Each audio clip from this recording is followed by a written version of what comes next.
सुंदर लाल बहुगुणा जी ते विमला बहुगुणा जी ਜਿਹੜੇ ਅਕਾਲ ਪੁਰਖ ਵੱਲੋਂ ਖਾਸ ਭੇਜੇ ਹੋਏ ਇਨਸਾਨ ਹੁੰਦੇ ਆ, ਉਹਨਾਂ 'ਚੋਂ ਇੱਕ ਸਨ। ਵਿਮਲਾ ਬਹੁਗੁਣਾ ਜੀ ਹਨ। ਬਹੁਗੁਣਾ ਜੀ, ਸੁੰਦਰ ਲਾਲ ਬਹੁਗੁਣਾ ਜੀ ਸਾਡੇ ਵਿੱਚ ਸਰੀਰਕ ਤੌਰ 'ਤੇ ਨਹੀਂ, ਪਰ ਆਤਮਿਕ ਤੌਰ 'ਤੇ ਸਾਡੇ ਨਾਲ ਹੀ। 1993 'ਚੋਂ ਪਹਿਲੀ ਵਾਰੀ ਪਿੰਗਲਵਾੜਾ ਸੰਸਥਾ ਵਿੱਚ ਆਏ, ਜਦੋਂ ਭਗਤ ਜੀ ਦੀ ਪਹਿਲੀ ਬਰਸੀ ਸੀ।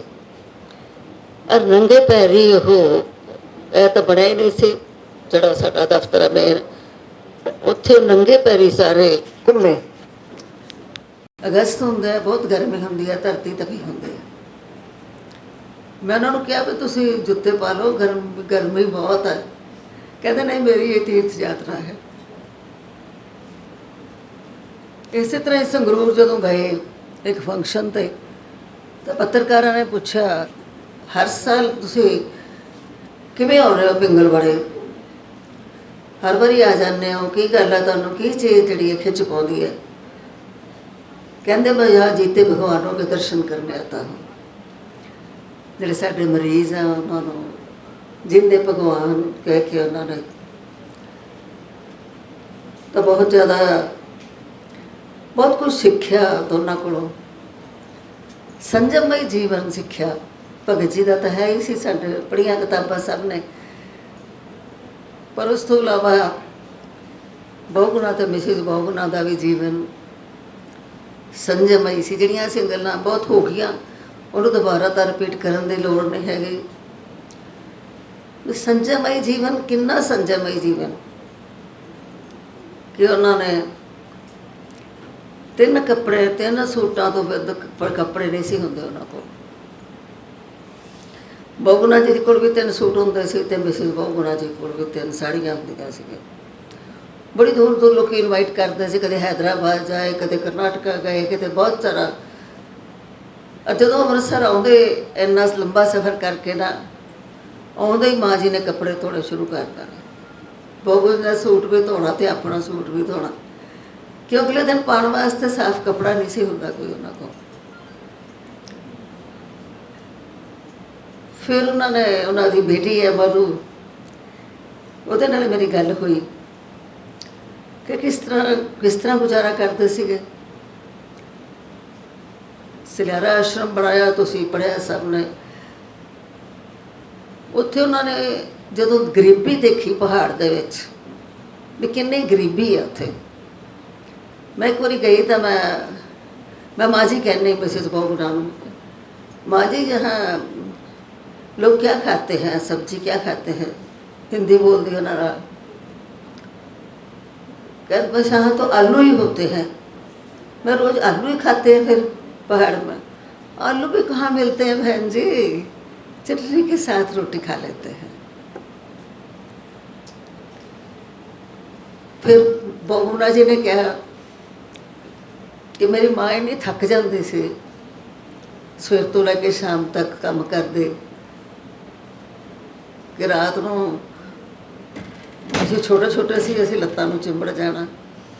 ਫਿਰ ਸਾਨੂੰ ਕਹਿਣਾ ਕੁਛ ਨਾ ਉਹਨੇ, ਪਰ ਇੰਨੀ ਔਖੀ ਹੁੰਦੀ ਸੀ ਕਿਉਂਕਿ ਡੰਗਰਾਂ ਦਾ ਕੰਮ ਵੀ ਕਰਨਾ, ਰੋਟੀ ਰਾਟੀ ਵੀ ਸਾਰਾ ਕੁਛ ਕਰਨਾ, ਖੇਤ ਦਾ ਵੀ ਕੰਮ ਕਰਨਾ।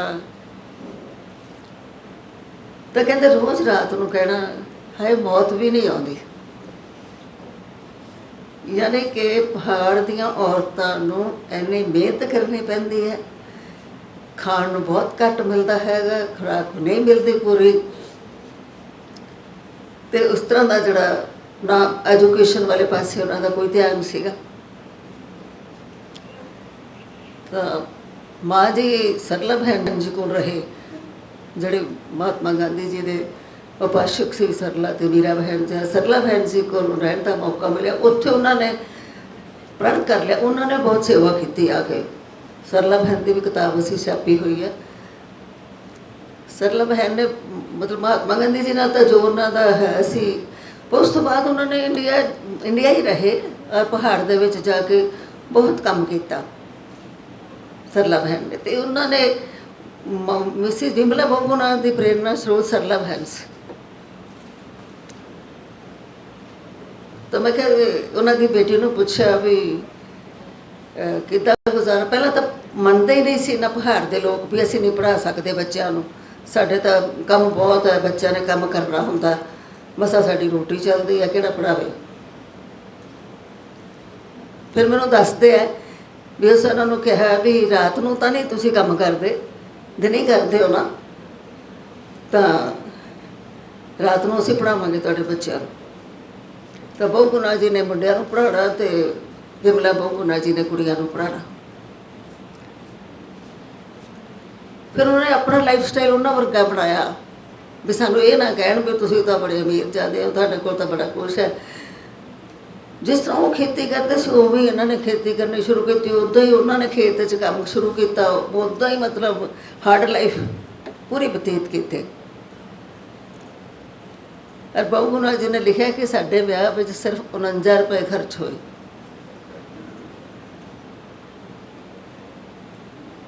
ਫਿਰ ਕਿਵੇਂ ਗੁਜ਼ਾਰਾ ਕਰਦੇ ਸੀ? ਕਹਿੰਦੇ 6 ਮਹੀਨਿਆਂ ਬਾਅਦ ਜਦੋਂ ਫਸਲ ਆਉਂਦੀ ਸੀ ਤਾਂ ਬੁੱਕ ਦਾਣੇ ਇੱਕ ਘਰ ਸਾਨੂੰ ਦਿੰਦਾ ਸੀ। ਜਿਸ ਤਰ੍ਹਾਂ ਬਾਕੀ ਜਿਵੇਂ ਕੰਮੀ ਹੁੰਦੇ ਆ ਪਿੰਡ ਵਿੱਚ, ਕੋਈ ਲੋਹਾਰ ਹੁੰਦਾ, ਕੋਈ ਜਿਹੜੇ ਕੰਮ ਕਰਨ ਵਾਲੇ ਕਿਰਤੀ ਲੋਕ ਹੁੰਦੇ ਆ, ਉਹਨਾਂ ਦਾ ਵੀ ਗੁਜ਼ਾਰਾ ਇੱਦਾਂ ਹੀ ਹੁੰਦਾ। ਅਤੇ ਇਹਨਾਂ ਨੂੰ ਵੀ ਉਹਨਾਂ ਵਿੱਚੋਂ ਉਸੇ ਸ਼੍ਰੇਣੀ 'ਚੋਂ ਮੰਨਦੇ ਸੀ ਅਤੇ ਬੁੱਕ ਦਾਣੇ ਜਿਹੜੇ ਸੀ ਉਹ ਸਾਰੇ ਜਾਣੇ ਸਾਰੇ ਘਰ ਦੇ ਦਿੰਦੇ ਸੀਗੇ, ਉਹਦੇ ਨਾਲ ਗੁਜ਼ਾਰਾ ਹੁੰਦਾ ਸੀ। ਫਿਰ ਬੱਚਿਆਂ ਨੂੰ ਪੜ੍ਹਾਉਣ ਦੀ ਪ੍ਰੋਬਲਮ ਆਈ, ਪੈਸੇ ਕਿੱਥੋਂ ਖਰਚ ਹੋਣ, ਕਾਲਜ ਭੇਜਣ ਤਾਂ ਪੈਸੇ ਹੀ ਨਹੀਂ ਹੁੰਦੇ ਸੀ। ਇਹਨਾਂ ਦੀ ਲੜਕੀ ਨੇ ਫਿਰ ਵਿਮਲਾ ਬਹੁ ਉਹਨਾਂ ਦੀ ਕੋਈ ਸਹੇਲੀ ਸੀ ਜਿਹੜੀ ਪ੍ਰਿੰਸੀਪਲ ਸੀ ਕਿਸੇ ਕਾਲਜ ਦੀ, ਉਹਦੇ ਕੋਲ ਛੱਡਿਆ ਅਤੇ ਉੱਥੇ ਉਹਨੇ ਪੜ੍ਹਾਈ ਕੀਤੀ। ਇਸੇ ਤਰ੍ਹਾਂ ਹੀ ਔਖੇ ਸੌਖੇ ਹੋ ਕੇ ਮੁੰਡਿਆਂ ਨੂੰ ਪੜ੍ਹਾਇਆ। ਬਹੁ ਜੀ ਕਹਿੰਦੇ ਨਹੀਂ ਬਹੁਤਾ ਉਹਨਾਂ ਦਾ ਵੀ ਗੁਜ਼ਾਰਾ ਇੱਦਾਂ ਹੀ ਹੁੰਦਾ ਅਤੇ ਇਹਨਾਂ ਨੂੰ ਵੀ ਉਹਨਾਂ ਵਿੱਚੋਂ ਉਸੇ ਸ਼੍ਰੇਣੀ 'ਚੋਂ ਮੰਨਦੇ ਸੀ ਅਤੇ ਬੁੱਕ ਦਾਣੇ ਜਿਹੜੇ ਸੀ ਉਹ ਸਾਰੇ ਜਾਣੇ ਸਾਰੇ ਘਰ ਦੇ ਦਿੰਦੇ ਸੀਗੇ, ਉਹਦੇ ਨਾਲ ਗੁਜ਼ਾਰਾ ਹੁੰਦਾ ਸੀ। ਫਿਰ ਬੱਚਿਆਂ ਨੂੰ ਪੜ੍ਹਾਉਣ ਦੀ ਪ੍ਰੋਬਲਮ ਆਈ, ਪੈਸੇ ਕਿੱਥੋਂ ਖਰਚ ਹੋਣ, ਕਾਲਜ ਭੇਜਣ ਤਾਂ ਪੈਸੇ ਹੀ ਨਹੀਂ ਹੁੰਦੇ ਸੀ। ਇਹਨਾਂ ਦੀ ਲੜਕੀ ਨੇ ਫਿਰ ਵਿਮਲਾ ਬਹੁ ਉਹਨਾਂ ਦੀ ਕੋਈ ਸਹੇਲੀ ਸੀ ਜਿਹੜੀ ਪ੍ਰਿੰਸੀਪਲ ਸੀ ਕਿਸੇ ਕਾਲਜ ਦੀ, ਉਹਦੇ ਕੋਲ ਛੱਡਿਆ ਅਤੇ ਉੱਥੇ ਉਹਨੇ ਪੜ੍ਹਾਈ ਕੀਤੀ। ਇਸੇ ਤਰ੍ਹਾਂ ਹੀ ਔਖੇ ਸੌਖੇ ਹੋ ਕੇ ਮੁੰਡਿਆਂ ਨੂੰ ਪੜ੍ਹਾਇਆ। ਬਹੁ ਜੀ ਕਹਿੰਦੇ ਨਹੀਂ ਬਹੁਤਾ ਪੜ੍ਹਾਉਣ ਦੀ ਲੋੜ ਨਹੀਂ, ਬਸ ਲੈਂਗੁਏਜ ਪੜ੍ਹਾ ਦਿਓ। ਵਿਮਲਾ ਬਹੁ ਜੀ ਬੜੇ ਦੂਰਦੇਸ਼ ਸੀ, कहते भले ही नौकरी ना करें बच्चे पर इनके पर नहीं काटने, तो नॉलेज होनी चाहिए है इन्होंने बच्चों को। ਹੁਣ फिर उन्होंने उस तो बाद पढ़ाई दी जो मैं इन्हू लैके गए सलियारा आश्रम, मैनू दिखाया उन्होंने, मैं उन्होंने सलियारा आश्रम च गई। उत्थे जिहड़े पहाड़ के लोग वड्डे वड्डे बंदे जिहड़े पढ़ाए सी, वड्डे वड्डे होने ही सीगे, दुकानां खोली बैठे सीगे, कोई होर कोई काम कर रहा सीगा। वो फिर माँ जी के पैरी हथ लाउण, माँ जी आपने पढ़ाया ना हमें, अब हम दुकान चला रहे हैं। कितनी खुशी होंदी है जदों तुहाडी मेहनत जिहड़ी है तुहाडे सामने सफल होंदी नज़र आउंदी है। पर औखा है बहुत काम, सौखा नहीं है। मैनू बहुत कुछ सीखने को मिला। मैनू दस्या भी जो सोशल वर्कर को क्या मिलता है, बहुगुणा जी के आइसोलेशन, नेग्लिजेंस, हेट्रेड, ये सब कुछ मिलता है सोशल वर्कर को। नफरत मिलती है, अलग हो जाता है, कोई बात नहीं करना चाहता। अरे उन्होंने ये सारे पड़ावां चों लंघे सी, मैनू भी लंघना पिया कई बार। फिर सोशल वर्कर के 3 गुण जिहड़े उन्होंने बार बार कहते हैं लिखे है, डिवोशन, डेडिकेशन, डिटरमिनेशन। जे ये चीज़ां ना हो तो कई बार बंदा घबरा जाता। कहते मैनू लोगों ने कहना, माँ जी ने कहा, लोगों ने मैनू कहना तुम बेटी की शादी कैसे करोगी, पैसा तो है नहीं है तेरे पास। वो मैं कल दस रही थी कि उन्हों का जवाई सन इन लॉ डॉक्टर है, ਉਹ ਇੱਥੇ ਆਏ ਅੰਮ੍ਰਿਤਸਰ, ਤਾਂ ਨਾਲ ਉਹਨਾਂ ਦੇ ਫਰੈਂਡ ਸੀ। ਉਹਨਾਂ ਨੂੰ ਮੈਂ ਦੱਸਣ ਲੱਗੀ कि बहू ना की शादी 49,000 रुपये खर्च हुए सी। वो कहते बहन जी हमारी शादी में तो इतने भी नहीं खर्च हुए। एक आश्रम दे विच चितानंद जी हैं, स्वामी चितानंद जी का आश्रम है कोई ऋषिकेश, उत्थे ही उन्होंने बरात किहड़ी सी 5 बंदे सीगे। डॉक्टर साहब दसदे आ भी जदों असीं पहुंचे ऋषिकेश तो मेरे दोस्त कहन लगे कौन लैन आएगा स्टेशन पर, कहते किसी ने नहीं आना, अपने बिस्तरे बन चक्को तो चलीए आप। तो तुहानूं फिर जदों तुसीं इहो जी लाइफ बतीत करते हो तो तुहानूं ये संसारक फॉर्मैलिटियां दे विच नहीं पै सकदे। तुसीं भी कुड़ी दा विआह है, बरात नूं रिसीव करना, रजाना करना, रोटी का प्रबंध कर, कुछ तो ये गल्लां जिहड़ियां ना सीखण वालियां ने। अज के जमाने में जदों कि बाजार बाजार बाजार बाजार एडे एडे माल बने हुए हैं, बहुत ही बाजार चल रहा है, हर तरह के कई तरह दी गड्डियां, कई तरह के मोटरसाइकिल, कई तरह का मेकअप का समान, कई स्यापे, कई एक थोड़ा एडवरटाइजमेंट। उस समय दे विच मैं चाहती सी कि बच्चे मेरे स्कूलों के बच्चे, मेरे विद्यार्थी, मेरे अध्यापक, असी आप सारे कुछ सीखिए कि इस तरह भी सेवा होती है। बड़ा कुछ तंग भी किया सरकारां ने, इन्ना सौखा नहीं सीगा। चिपको अंदोलन जां शराबबंदी वास्ते भी औरतां ने बहुत मदद की, और उनके लीडर जिहड़े सी विमला बहुगुणा ही हुंदे सी। चाहे शराबबंदी सी, चाहे वो जोड़े अनटचेबल्स से उन्होंने मंदिर च जाने की इजाजत बनी, उन्होंने पढ़ाना, उन्होंने वास्ते होस्टल खोलना, किन्ना कुछ जुत्तियां भी खानियां पईयां। क्योंकि साडे जोड़े ठेकेदार है कहते असीं बहुत वड्डे वड्डे जात दे आ, वो कद बर्दाश्त करते सी। जिहड़ी गल एक रह गई वो मैं होर तुहाडे नाल साझी करनी है कि डैम वास्ते जिहड़ा टिहरी डैम बनया उहदे वास्ते बहुगुणा जी ने बहुत काम किया। उन्होंने डैम्स बारे बड़ी स्टडी की। बड़े डैम जिहड़े नहीं बनने चाहिए। साडे पाखड़ा डैम च एक बारी ओवरफ्लो पानी होया तो किन्ने हड़ आए सीगे। फिर कैचमेंट एरिया दे विच असीं जंगल कट दिंदे आ। कैचमेंट एरिया जंगल कट्टण नाल करनाटका दे विच भी पिछे हड़ आए, आसाम च हुण हड़ आ रहे हैं, क्योंकि असीं पहाड़ां च नहीं वृक्ष छड्डे नहीं, जंगल नहीं छड्डे हैगे। इस करके हर साल असीं मैदान वाले लोग जिहड़े ने रंधी च नीचे रहिंदे ने वो हड़ां दी मुसीबत झेलते हैं हर साल, तो वो झेलते रहणगे क्योंकि असीं छड्डिया ही नहीं हैगा। भगत जी तो बहुगुणा जी का किवें थोड़ा बहुता संपर्क किवें होया कि बहुगुणा जी के आर्टिकल भगत जी ने पढ़ने तो फिर छापने।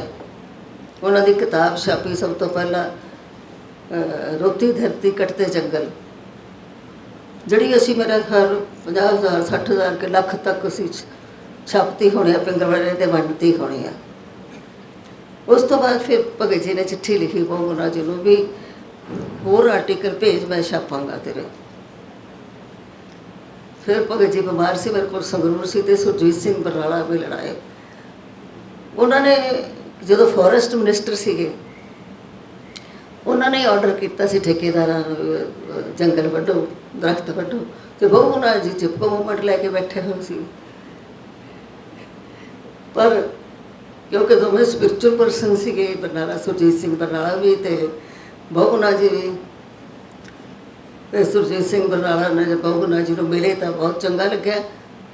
उन्होंने अपनी गड्डी च बिठाई, फिर वो ठेकेदार कहना भी ये कहना कि कहो जिहा मिनिस्टर है की ऑर्डर देगा, ये तो जो चिपको मूवमेंट का बंदा उन्होंने अपनी गड्डी च बिठाई फिरते हैं, सज़ा तक ही देनी सी। इस तरह ही फिर एक जगह लिखा भी पुलिस वाले जो आए तो लोग उन्होंने विरुद्ध हो गए, पर बहुगुणा जी ने कहा किसी पुलिस वाले को कुछ नहीं कहना। उन्होंने डकता अंदर भी इन्होंने कुछ कहना नहीं, रोटी राटी भी दी, सारा कुछ भी इंसान ने। फिर उन्होंने कहते महात्मा गांधी ने यही गल दसी। फिर महात्मा गांधी कहते भी तू असली मेरा चेला है, मैं सारिਆਂ ਦਾ भला सोचना, सरबत का भला सोचना, किसी बारे वैर विरोध नहीं रखना मन दे विच। ये सब तो वड्डी गल हैगी है। पर अफसोस की गल है कि टिहरी डैम जिहदे पिछे बहु गुणा जी ने इन्ने अनशन कीते, वर्त रखे, 1 इंच भी उसकी हाइट नहीं घटाई इन्हां पापियां ने जिहड़े राज करते हैं साडे ते। ये जिहड़ी पार्टी नाल मिल जाते हैं डैम बनाने वास्ते, पैसे खाते हैं उन्होंने को, तो बहुत खतरनाक है कि 72 दिन का फास्ट, यानी कि 2-2.5 महीने के फास्ट तो बाद 2.5 महीने कुछ नहीं खाता बहु गुणा जी ने, सिर्फ 2 चमचे शहद तो नींबू का पानी, बस 2 वक्त। अब तुम अंदाज़ा लाओ कि किन्ने अध्यात्मक होणगे, वो किन्नी अध्यात्मक शक्ति होएगी उन्हां च कि 72 दिन के वर्त तो बाद मैं उत्थे सी, देवगौड़ा प्राइम मिनिस्टर सी सर, बहु गुणा जी ने मैंने बुलाया सीगा भी उन्हें कहा मैं हाइट घटा दाँगा, तू वर्त तोड़ दो। तुसी झूठा आश्वासन दे के उन्होंने राजघाट से बुलाया। इन्ने दिनों के वर्त तो बाद 10 मिनट खड़े होकर बोला, नहीं तो आदमी तो 4 दिन रोटी ना खाए तो उठा नहीं जाता। 72 दिन कहने की गल, किहड़ी अध्यात्मक शक्ति सी जिहड़ी बिना अध्यात्मक शक्ति तो इन्ने वड्डे काम भी नहीं हो सकते और इन्नी ताकत भी नहीं होंदी कि 72 दिन 22 दिन के फास्ट बाद तक घड़ीस के उन्होंने एंबूलेंस च पाया। बड़े दुखी से उदों बहु गुणा जी कि किन्ने जालम ने जो 22 दिन का। फिर कहते भी जिहड़ी गल बहुत भावुक होने वाली मैं तुहाडे नाल साझी करांगी। लोग कहते हैं मुआवजा दे देंगे जिनके मतलब जगह जमीन डैम के नहरां कढ़णियां उहदे विच जिन्हां दी जमीन आएगी उन्होंने मुआवजा सरकार देगी। बहु गुणा जी ने भी क्या तुहाडे शायद मकान आ रहा सी की जगह आ रही सी, आपको मुआवजा देंगे। 22 दिन का फास्ट सी बहु गुणा जी का। मैं उन्होंने कोल गई हुई सी कि कमज़ोर होए पे सी, तो माँ जी बहुत समझते सी। माँ जी हुण भी समझते हैं भी साडी जिहड़ी स्पिरिचुअल अटैचमेंट है मेरी बहु गुणा जी नाल, आप परे हो गए, आप बैठो ना पास, मतलब वो बहु गुणा जी के पास बैठो आप। फिर मैं मालिश मुलिश की बहु गुणा जी की, फिर मैंने अखा छथरू लैके कहन लगे ये क्या मुआवजा देंगे, जिस घर में बनाने के लिए मेरी माँ के हाथों से ईंट लगी है उसका कोई क्या मुआवजा दे सकता है। जिस घर को बनाने वास्ते मेरी माँ के हत्थों नाल ईंटां लगियां उसका की कोई मुआवजा दे सकता है, उसकी कोई कीमत अदा कर सकता। पर ये अध्यात्मक लोग ही समझ सकते हैं, पैसे वाले दुनियावी लोग वो कहेंगे पागल ने पागल है। बहु गुणा जी के हंझू तो मन भर के जो उन्होंने गल कही। सो बहुत कुछ जे असीं चंगे काम करने तो सानूं जिहड़ी ताकत मिलनी है वो अध्यात्मकता तो मिलनी है, स्पिरिचुअलिटी तो मिलनी है, रब तो मिलनी है। जो रब के बंदियां दा काम करते रब साडे नाल ही हुंदा, सानूं फिर कोई घबराउण दी गल नहीं। औकड़ां आउंदियां चलियां जांदियां पर रब के काम जिहड़े ने चलदे ही रहने ने संसार दे विच। इही जे बंदे आउंदे रहणगे जां उन्हां दे ख्याल जे हैगे ने। हुण मैं जदों गई लास्ट गल मैं करके समाप्त करांगी। बहु गुणा जी की बरसी 8 जथेबंदियां ने मनाई है। मिसिस बहु गुणा कोल कोई पैसा नहीं है, तो मैं सोच रही सी भी उत्थे जिहड़ा एडवरटाइजमेंट एक फेसबुक ते आया सी भी फलाने होटल दे विच मनाई जानी है। फिर मैं उत्थे जाके पता लगा भी 8 जथेबंदियां ने इकट्ठे होकर पैसे खर्च के तो उन्होंने जिहड़ी है बरसी मनाई है। 2 किताबां रिलीज़ हुई हैं, एक इत्थे जॉर्ज एल्फर्ड इत्थे भी आया सीगा, गोरा हैगा, उन्हें लिखी है किताब ecology is the best economy. तो एक ਉਹਨਾਂ ਦੀ ਬੇਟੀ ਨੇ ਬਹੁਤ ਸਾਰੇ ਜਿਹੜੇ ਉਹਨਾਂ ਦੇ ਨੋਨ ਬੰਦੇ ਸੀ ਉਹਨਾਂ ਕੋਲੋਂ ਆਰਟੀਕਲ ਮੰਗਾ ਕੇ ਕਿਤਾਬ ਛਾਪੀ। 2 ਕਿਤਾਬਾਂ ਰਿਲੀਜ਼ ਹੋਈਆਂ ਤੇ ਸਭ ਨੂੰ ਇਹ ਜਿਹੜਾ ਸੂਤ ਹੈ ਇਹਦੀ ਮਾਲਾ ਪਹਿਨਾਈ ਗਈ। ਇਹ ਮੈਨੂੰ ਚਰਖਾ ਵੀ ਦਿੱਤਾ ਇਸੇ ਖੁਸ਼ੀ 'ਚ ਕਿ ਮੈਂ ਗਈ ਹਾਂ ਉਹਨਾਂ ਦੀ ਯਾਦ ਮਨਾਉਣ ਵਾਸਤੇ। ਤੇ ਇਹ ਜਿਹੜੀ ਮਾਲਾ ਸੀਗੀ ਸੂਤ ਦੀ, ਕੋਈ ਵੀ ਪੋਲੀਟੀਸ਼ੀਅਨ ਸਟੇਜ ਤੇ ਨਹੀਂ ਸੀ ਬੈਠਾ, ਸਾਰੇ ਸੋਸ਼ਲ ਵਰਕਰ ਸੀ ਜਿਹੜੇ ਸਟੇਜ ਤੇ ਬੈਠੇ ਸੀ ਜਿਨ੍ਹਾਂ ਨੇ ਕੰਮ ਕੀਤਾ ਸੀ। ਤੇ ਬਹੁਤ ਇੱਕ ਬਜ਼ੁਰਗ ਮਾਤਾ माँ जी में बड़े प्यार नाल मिली। मैं माँ जी में ऐसे लगता है कि जैसे इसने आपके साथ चिपको मूवमेंट से काम किया हो। बहुत सारिया औरतां बुढ़ियां हो गई हुण जिन्हां ने माँ जी का साथ दिता, चाहे चिपको मूवमेंट से, चाहे शराबबंदी सी, चाहे दलितां नूं मंदिर विच लिजाण दी गल सी। ये सारिया गल्लां आपां सिੱਖਣੀਆਂ ने। मैं तुहानूं सारिਆਂ ਨੂੰ ਤਾਂ अध्यापकों ਨੂੰ भी मैं हथ जोड़ के बेनती करती हाँ कि जिहड़ियां किताबां ने ये आपां पढ़ीए, आप सानूं जिंदगी च प्रेरणा मिलेगी, असीं संजमई जीवन बतीत कर सकांगे, असीं उस अकाल पुरख की जिहड़ी रचना उहदी सेवा कर सकांगे। जिवें राजवीर जी ने कहा all living beings, all living beings मीनस रब आ सारे पासे, सब में जोत जोत है सोई, तिसते चानण सब में चानण सोई। एडे वड्डे फकीर सब तो बड़े अमीर यही होंगे है जिन्होंने को कोई पैसा नहीं होंदा। वो हरपाल पन्नू की मैं गल सुना एक मिनट च कि जड़ा बहुगुणा जी ने 8700 कुछ किलोमीटर तुरे पहाड़ों के विच without a single money, without a single penny. उदों ही उन्होंने पहला उस तो बाद शेव शुभ करते सी, उदों ही प्लेट सुट्टता सीगा भी यदि हुण कोई लोड़ नहीं हैगी, ना मेरे को टाइम होना। इस तरह ही गुरु नानक देव पातशाह ने जो उदासियां कीतियां वो किहड़ा पैसा लैके गए सी घरों। ईरान च गए जदों, कहंदे जदों ईरान विच गुरुद्वारा है, जदों उत्थे गए मक्के मदीने गए तो ईरान विच ठहरे गुरु नानक पातशाह, तो ईरान दे विच गुरुद्वारा बनाया ईरान ने, सिखां ने ਜਿਹੜੇ ईरान च रहिंदे हैं।